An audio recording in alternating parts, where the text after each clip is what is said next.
Hi, my name is Abia Bakai. I'm from the Center for Transportation Equity Decisions in Dollars. Thank you so much for joining us for our second information session for this general grant round. As always, I'm just going to ask if everyone can hear me. So if some of you can maybe type in the Q&A or the chat section that you can indeed hear me. Okay, I already got a yes. Okay, great. All right, thank you so much. So I'm here with Dr. Shima Hamidi, who's the director for CTEDD, and she's here to conduct this presentation for all of you. So please help me welcome Dr. Shima Hamidi. Good morning, and thank you for joining our info session. This is our second and last info session for this round of RFP. We're trying to cover the deliverables for the proposal package submission and to be available if you have questions or need clarifications on some parts. We'll be happy to help with that. So as you heard last time, and you've seen in the RFP, this RFP is an annual RFP issued by our Center for Transportation Equity Decisions and Dollars, and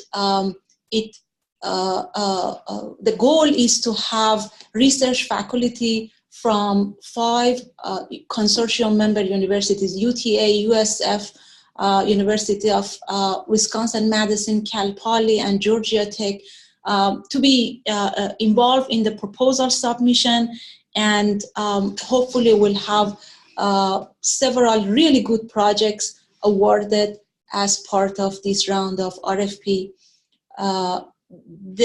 All full-time faculty, research faculty, and postdocs are eligible to apply. However, we encourage the main PI to be a full-time tenured or tenure track faculty. This is the preference of USDOT and our lead institutions, and it's not gonna be automatically disqualifies people if we have other people as the main PI, but we strongly encourage that the main PI to be a full-time tenured or tenure track faculty for each institutions. The goal is to have projects that focus on transportation and represent a potential to convert transportation research into practice. So application and implementation of your research is just as important as the research idea and novelty. I want you to think about that and incorporate that into your proposal.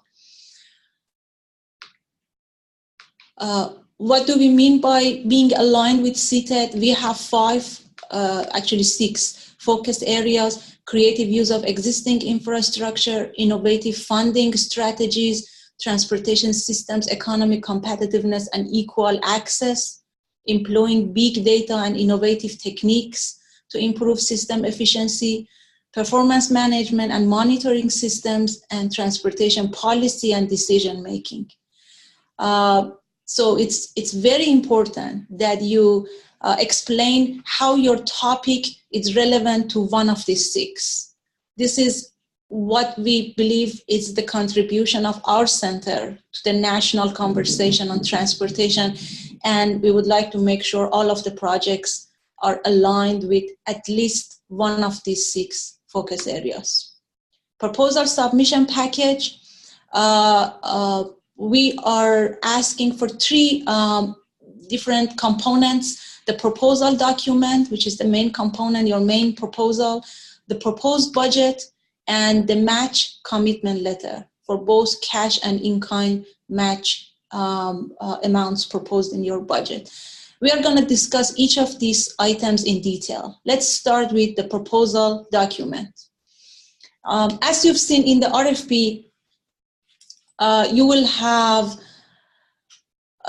these items in your proposal document listed here: abstract, keywords, research focus areas, research objectives and relevance to CTEDD's objectives, background information and literature review.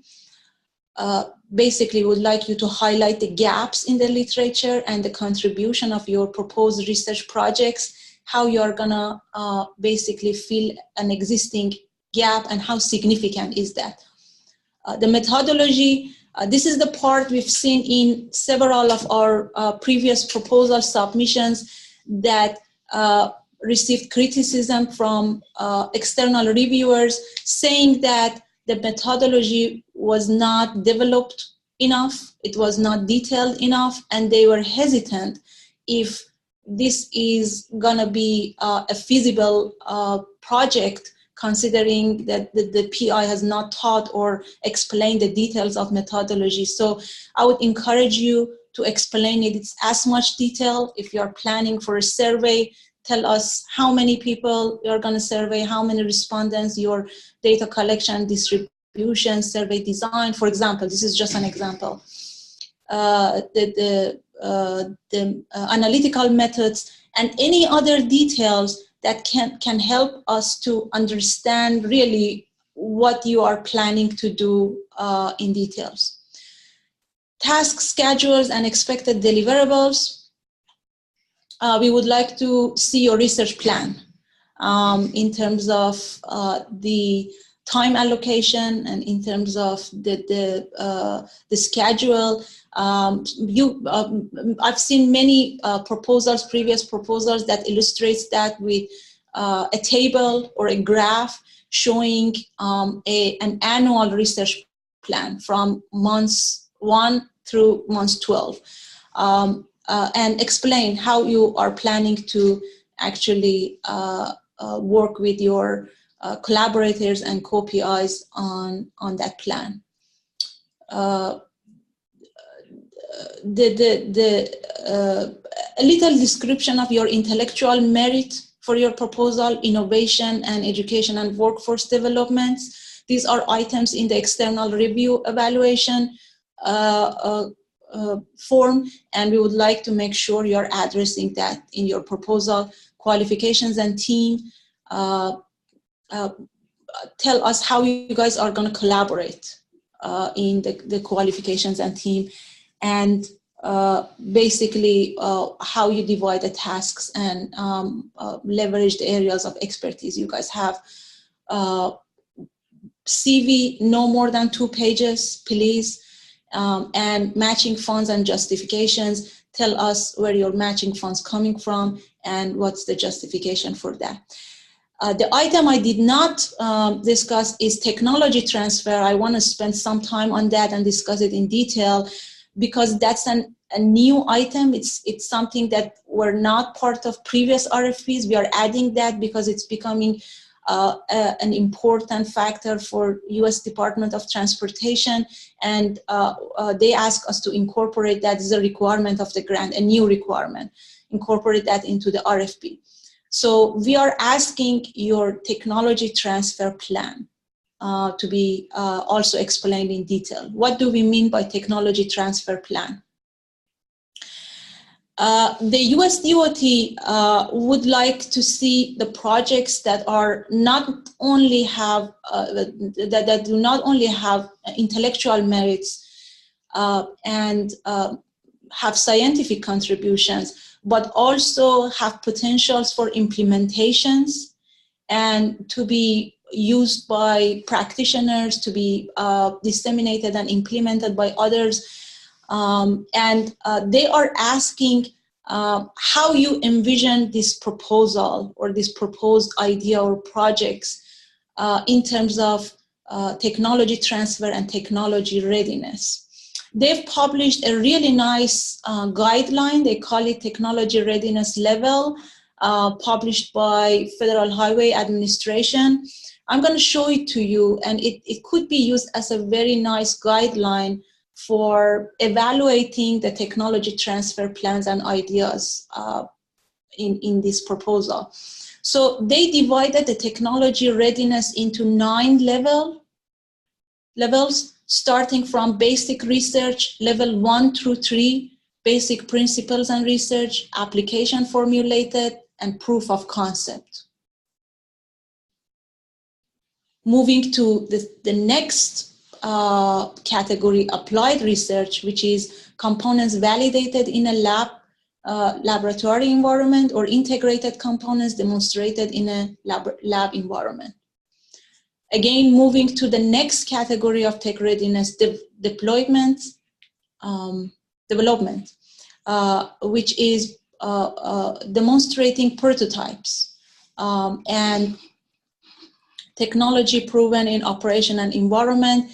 And the level 9 or implementation, which is the most advanced level, which is technology refined and adapted, which literally means your idea or concept is ready to be implemented in a large scale, in a commercialized way.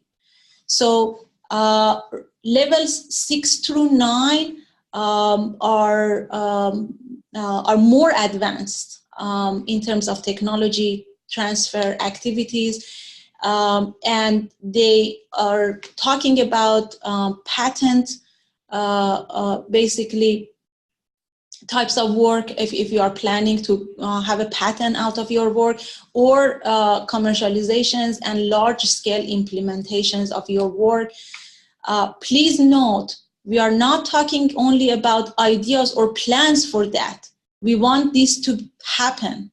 If you plan, I'm going to reach out to level 6, we would like to see at the end of the grant time, you are reaching out to the level 6. Not only trying to reach out to level 6 or not only having a goal, but the actual plan. We want to see how you are going to reach out to level 6. It's very, very important. It's not about goals or aims, it's about the actual reaching out to each of these levels. We understand that going beyond level 3 might be challenging for a short-term project, like 1 year. So we expect to see proposals that are proposing level 6 through 9 to be longer than 1 year. They can be phased out. They can be a 2-year proposal, or in very advanced cases, even a 3-year proposal phased out. So you do phase 1, phase 2, and phase 3.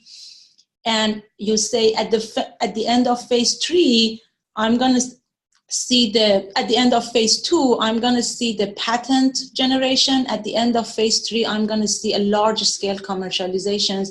That's okay. That's acceptable.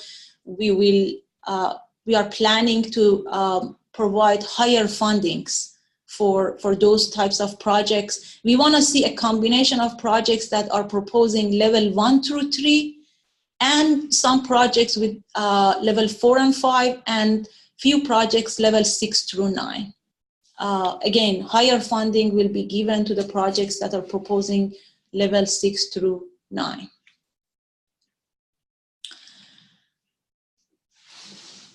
The other part of tech transfer plan is finding potential stakeholders that could partner with you, either through the matching funds or data sharing or any other types of arrangements that can help you to partner with them substantially in your project. They can be private industry firms and organizations, state governments, federal governments, or local governments, MPOs, transit agencies, foundations, and nonprofit organizations, or non-governmental civic organizations. Basically, we want on the first page of the proposal, there's a form that asks you to provide the name and contact information of at least 2 contacts. That's going to be part of your proposal. It's important to think about all of these, and the more developed is your ideas, collaboration ideas, and tech transfer, the higher is your chance of having a successful round. The second item is the proposed budget. So I'm going to just mention very briefly that we expect to receive proposals with a range of 65 to 150, higher for more collaborative projects. So the lower range will be for a single PI, single institutions, the middle range for multiple PIs and single institutions, and the higher range, which is what we encourage, is to have multiple PIs from multidisciplinary, not multiple PIs from the same department, from different disciplines, different department and colleges, and different institutions working together, multi-campus. It's strongly advised that the majority of the budget is allocated to students. That's what US DOT asked us, and that's what we are asking our PIs to do. This grant is supposed to be used to support students training and student success, and that's what we would like to see in the proposals. I've seen several proposed budgets that the majority of the budget goes to PIs as a salary, supplemental salary. That's not what we would like to see. The travel category refers to the research-related travel, if any. If your research is a type of research that requires some travel. Please do not budget for conference presentations and other event types of items. It has a different process. If you have an award with us, an awarded project, and you receive an acceptance from one of the conferences we target, then we'll provide you financial support to attend the conference. But that's a different category and a different process. Please do not budget conference presentations in this proposal. Any budget for equipment requires strong justifications and proof that it will be used only for CTEDD. We do not encourage budget allocation for equipment, and that's what the US DOT also would like to see. Definitely not items like, laptop or computer or external hard or a specific software. These items are expected to be provided by other sources. And any budget for equipment requires, again, a strong justification by you. The 50% matching funds is the minimum. I've seen many proposals that are offering higher than 50%, and that's encouraged. This shows that there are more partnership opportunities and additional sources bringing to the project. And that is part of the internal review and decision making. But once the decision is made, once the award is finalized, if you are proposing, for example, 60% matching fund, this is the commitment that we expect to see is happening. We've seen sometimes people come up with 60% and then say, hey, can we go back to 50%? The answer is no. Whatever you are proposing now is your commitment, and we expect to see that as we move forward with the awards. The proposal, the template for the budget, proposed budget is also provided to you. It's an Excel file. You see it here. I don't want to spend a lot of time on that unless you guys have questions, and at the end of the presentation, I'm happy to come back to this. But just to mention briefly, you see different categories of budget: faculty salary, student salaries, fringe and benefit, tuition, if any,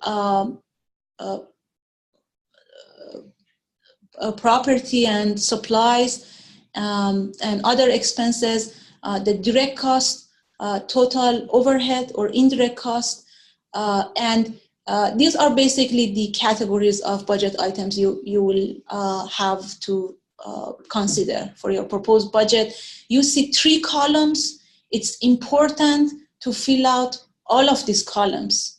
Column 1, University 1, is the basically if there are more than one university, PIs from more than one university, you need column 1 and 2. Column 1 for the main PI from the first university, column 2 for the main PI from the second university.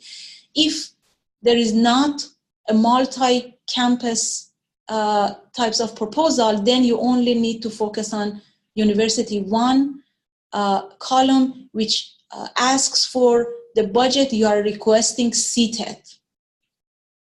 So please note that's the budget you are requesting CTEDD, University 1. The third column, which is match breakdown, is your matching requirements. The matching requirements also has the same categories, or matching column has the same categories as the federal funding category. And you will mention if your matching is going to be faculty salary and time or student salary and time or any other item, we would like to see its breakdown in details, as well as the justification. Please make sure you include justifications in for any of the budget items you are planning to propose for from the federal share or the matching fund or cost share.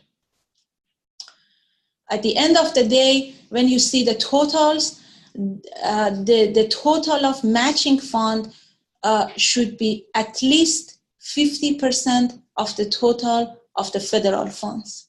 That's the minimum requirements. It's encouraged if you have higher than 50%, but 50% is the absolute threshold and is required.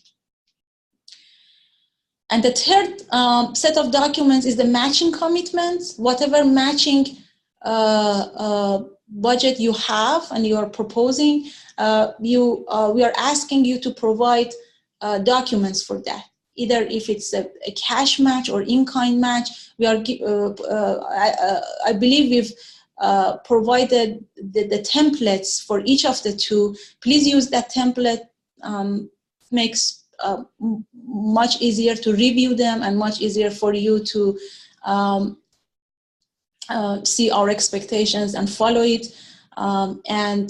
Basically, the total of matching funds you are proposing in this file, in this proposed budget template, should agree with the total of matching funds reported in the match commitment letters all together. Funding priorities, we would encourage involving junior untenured faculty, interdisciplinary and external collaborations, definitely encouraged. Student training as much as possible. I cannot emphasize enough on how important it is to have student training, student research assistantship, and involvement as strong as possible in your proposals. Have at least level 3 of technology readiness that I showed you, and involve members of underrepresented populations. We would like to encourage diversity, and USDOT would like to see more diversity with regard to our research activities. We will have, once you submit your proposal, there are 2 rounds of review. One is internal. When we look at internally in our central office, we look at all of these factors, which I'm not going to go through them because of a time limitation, but I want to highlight 2 of them that are kind of new compared to the previous RFPs. Number 11 and 12. Does the proposal reach the required technology transfer readiness and propose a viable technology transfer plan? And what's the PI's past performance on other UTC projects performed by CTEDD, likelihood of successful completion, the quality of the final deliverables, and potential for technology transfer? So the PIs, researchers who are current PIs of our grants, their current evaluation is also, performance is also part of the evaluation. We also send proposals to external third-party independent reviewers who are the experts, both from the professional community and from the scholarly community, who are the experts on that specific topic, to provide the more technical review of the content of the proposal. And these are the criteria, these are the items that are part of the external review process. We ask the reviewers to give us feedback on these items, and that feedback is the base and foundations for finalizing the awards and giving funding to the selected projects. Important dates: March 27. Please make sure you submit your proposals by this deadline. We have had in the past people who were late and delayed and submit proposals even few hours later than this submission deadline, and we don't accept them. We are very firm on this deadline. We want to be fair to everyone, and that's why we are requesting everyone to make sure you are submitting your proposals by March 27th. March and April will do the peer review, both internal and external, and will make decisions in May and finalize the awards and the selected projects in May, work on the notice of awards and the paperwork, and the goal is to have the start date for the projects in June, basically.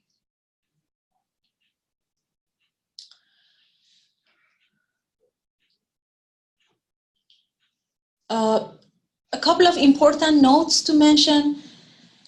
Again, the completed package of the proposal should be submitted prior to the deadline. Incomplete packages and late proposals will not be accepted and will not be sent for external reviewers. All proposal packages should include budget justification and the match commitment, and all proposal packages should be submitted by the Office of Grants and Contracts of the associated universities. This is very, very important. I wanna mention it one more time. We do not accept proposals from individual PIs. Please do not send us your proposal or proposal package directly.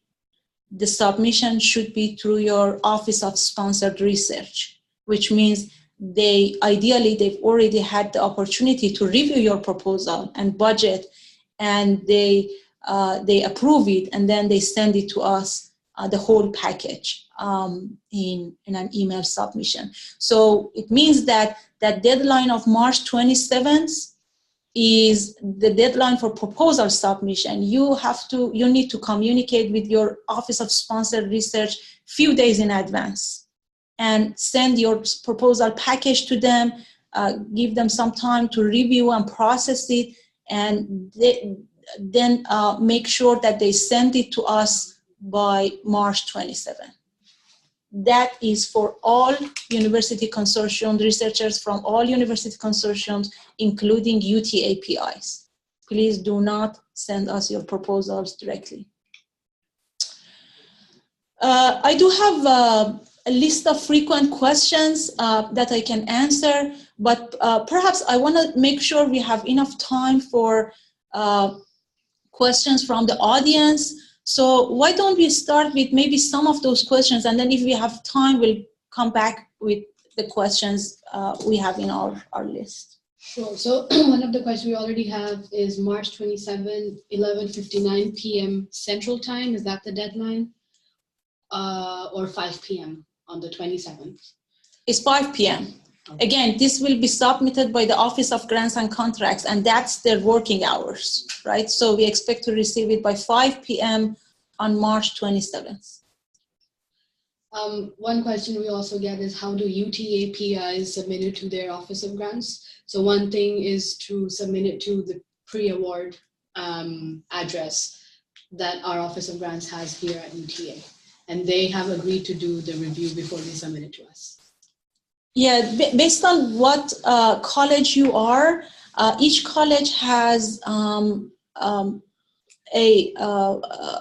person associated from pre-award, from the Office of Grants and Contracts pre-award section associated with that college. And you will need to work with your Office of Grants and Contracts and that pre-award person, whomever the person is, send the materials to them, and then they will review and submit it to us. We have one question. Is Abia the T2 representative for UTA? No, I am unfortunately not the representative, but we are in conversation with a couple of people here, and we will be finalizing that representative and communicating that with all of you. So for now, the T2 aspect is one of us. Yeah, you can ask us some of those questions, and even Dr. Hamidi here. And for engineering, I would very much encourage to go to Dr. Anand Pupala. He would be great to answer your questions. And then once this proposal submissions have been established, we will have a T2 representative, and they can definitely help you out in your implementation and phasing out and other technology transfer elements in your project.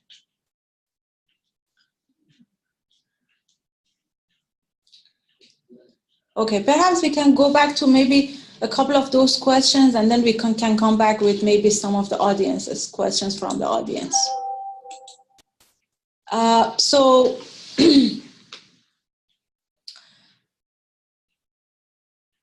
can we focus our proposal on technology transfer if we already have a research in place or technology in place?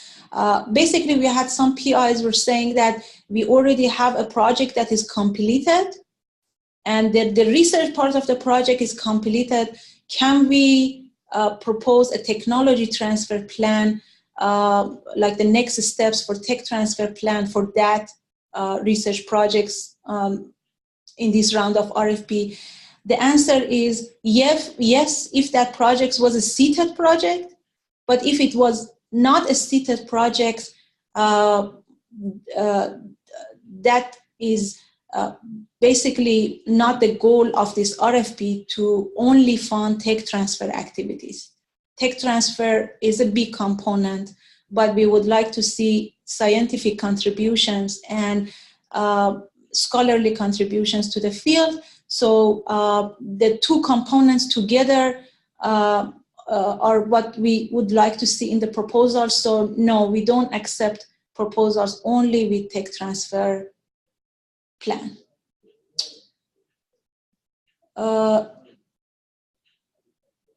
The other question, perhaps I'll do the last one. What kind of budget items are non-allowable? Can we include travel for tech transfer for our research budget, or would it be a separate budget or phase? As I mentioned, the travel for this proposed budget will include only the research-related travel. Please do not budget for conferences or other types of dissemination. That has a different budget and a different process. Other non-allowable items or international trips or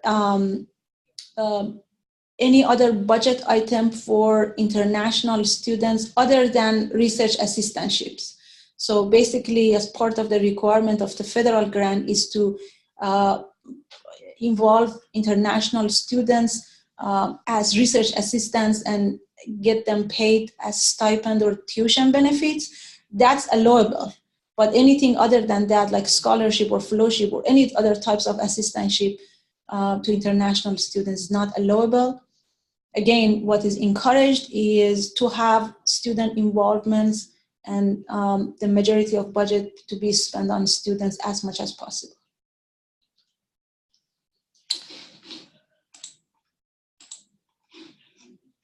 We have a question. I'm planning to submit a proposal with collaboration with people from other institutions. Is it necessary to have at least one PI per institution? Yes, it is necessary. That's basically what collaboration means. Unless you will see, I'm not sure if I get the question correctly. What if not PIs from each institution, then how it's going to be multi-collaboration? my understanding and what we envision to see in this round is to have proposals. For example, imagine UTA and Georgia Tech and USF want to work together. There will be one point of contact and one PI, main PI from each of these institutions helping with the project, and there will be budget allocation accordingly. So it means basically you will have PIs from each of the institutions. All right, they say thank you. Any other questions?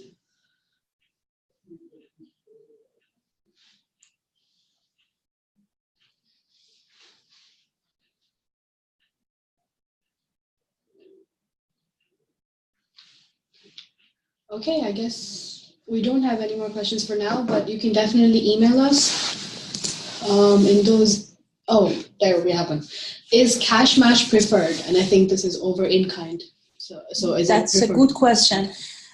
Yes, cash match means you have external collaborators and partners committed enough to support the project financially. And that means higher chances of implementation and more opportunities for close partnerships with industry. And that's an indicator of applicability of the idea and a successful tech transfer idea. So yes, we would encourage cash match. Again, if that's something you can do, it certainly encourage that over in kind. And then, is proposal submitted by all universities who are participating?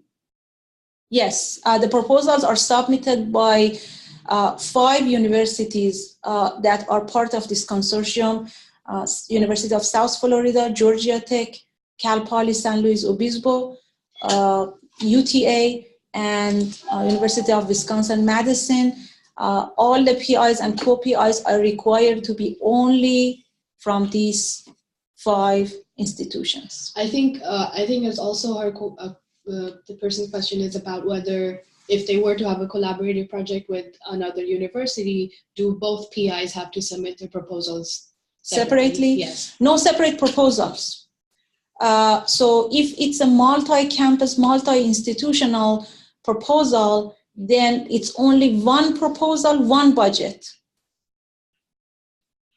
Yes. So please do not send duplicated proposals by different institutions. That's one proposal, and it's one multi-campus, multi-collaboration proposal. So please send only one package. It should be sent by the main institutions. Whomever is the main PI from the main institutions is responsible for submitting the whole package. Also, we've had this last time that yes, you are supposed to submit it once, but separate awards will be sent to the PIs of the different institutions based on the amount that was allocated in the budget. So separate awards will be created, but it will be the same project number. Okay, and then we have, is it preferable to have junior faculty as a PI, or can senior faculty be the PI? Senior faculty can be the PI too. I would say the way to decide who is the basically the right person to be the PI is based on the involvement and contribution. The person who is going to take the lead on the project will be the main PI, regardless of if they are junior faculty or senior faculty. But the involvement of junior faculty and underrepresented groups of populations are encouraged. Okay, great. And then we have, can you expand on the second frequently asked question here? How should we phase out our tech transfer plan, and how explicit should we about each phase's technology transfer level? Well, the tech transfer plan again, it is not about having ideas at this point. If you are proposing to reach out, let me give you an example. If you are planning for a 2-year project and you are planning to have generating a patent or reaching out to the commercialization phase at the end of 2nd year, then we want to see an actual detailed plan of how you are going to reach to that point. That every steps of that is well thought and is feasible. And it is, in our mind, when we do an internal review, it's doable. People might have good ideas, but what we are interested in to see and to evaluate is to what extent those are feasible to reach out, and if the PI has thought all different components of that, the partners, the process, the paperwork, the financial parts, the everything, literally every aspect that will lead to that phase. And yes, it's important also to explain both phases. What's going to be the tech transfer plan at the end of phase 1, what's going to be the tech transfer at the end of, or technology readiness at the end of phase 2, and basically what's your plan for reaching out to that point. Okay, we have a question saying, for phased out projects, what is the maximum funding for each phase? At this point, please note, we only consider phase 1. This is the centers like our centers are not able to make long-term commitment because we receive our budget from US DOT on an annual basis. Right now, we only have budget for this year. We still have not proposed to US DOT our budget for next year, and there is no approval or such a thing. And we cannot commit to something we don't have. So at this point, we only consider phase 1, which will be a 1-year project, or maybe if you are thinking of only one phase with tech transfer readiness of 4 to 5, maybe a little bit more than 1 year, but that's it. But what we will do for evaluation is for the projects that have high capacity and high likelihood to reach out to phase or level 6 through 9 at the end of 2nd year or 3rd year, we will give them higher priorities in the next round of RFP, again next year when we release the next year RFP. So I just want to make it clear that the commitment we are making right now is just for 1 year. Okay, and then is the proposal submission electronic or by mailing a hard copy proposal package? It is by email, and we will provide the email addresses at the end of this. I can actually provide it right now. So c-ted@uta.edu is where you are going to send in your copy. We have one other question. So if the collaborator is not from 5 main universities in the consortium, is he or she, should he or she be under subcontract, not being the co-PI, or is this not even applicable? It is applicable. It's not encouraged. We would like to see this money is distributed within these 5 university consortium members only in unique circumstances when there is a need for a specialty or expertise that there's not such a availability within our consortium members, and you have to go with an external university or member, then it will be through a subcontract agreement. But again, we discourage that. It will be a very special case and requires a strong justification.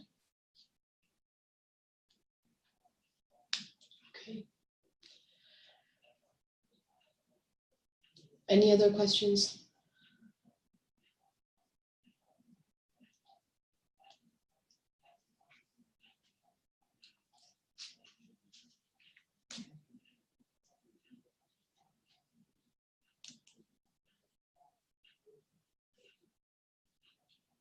All right, I do think that was the last of them. So again, if you do have any more questions that we might have not been able to address here, or something comes up during your writing phase, when you're writing your proposal, please do email us.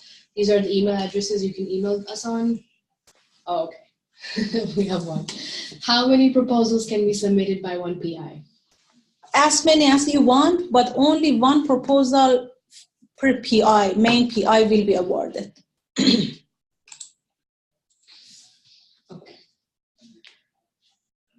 All right. Okay. So yeah, so you can definitely email us or call on this number 817-272-5138, and we'll be happy to answer any more questions.